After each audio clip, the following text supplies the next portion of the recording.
Hi everybody, it's John. Welcome back to my channel. Today I've got a shout out and I'm going to show you the Corsair, how it's coming so far. But first, I want to give a shout out to Paul over at Styrene Relics. He's a really awesome builder. He does a lot of hot rods, some funny cars, dragsters. He usually does a gentleman's group build. This year, he's not.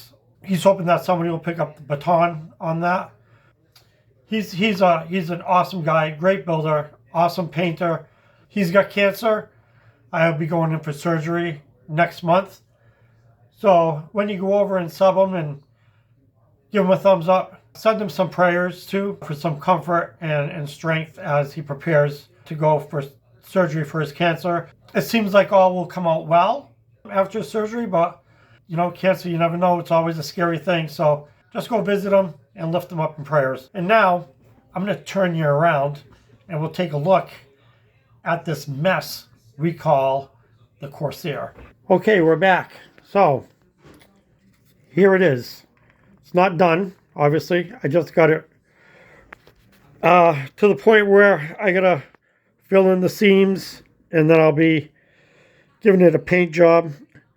So right off the bat, we can see the ill-fitting windows. Not fantastic. I'm going to do some styrene edges on that, I think, just to cover up the holes.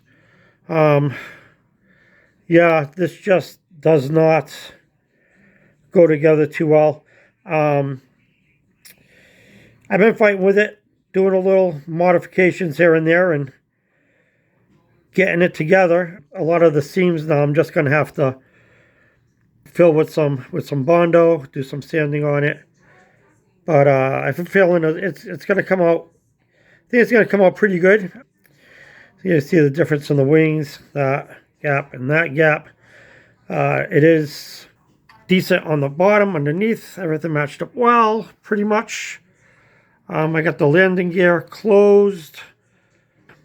I did decide to just fill in with some styrene the base, because it didn't have the flaps for the rear tires, so I just closed that up.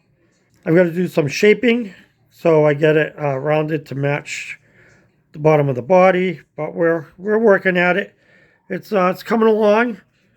I was warned when I did my what's on the bench next video, showed this. I was warned by a couple that the difficulties of this old tooling and that's really not well tooled.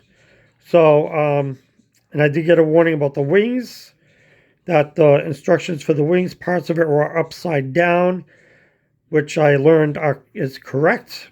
There's I guess part of the hinge that goes into the wing, they show you how to put it in. They actually show you how to put it in upside down, so you cannot get the two pieces of the ends of the wings to come together, because it just creates a huge gap in the wings the way they tell you to put them in. If you do build this, keep that in mind. That hinge piece has to go in the opposite way of what they tell you. Hold on a second. I'm going to show you how I want to paint this. Okay, we're back.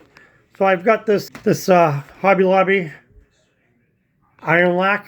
I've used this paint before. I still have some of it. I have a few colors of it. This is Mirror Chrome.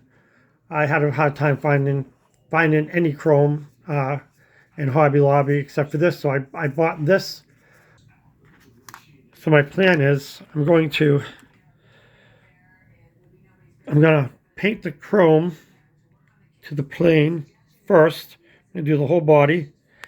Then I also have this clear, transparent blue that I'm going to follow it up with.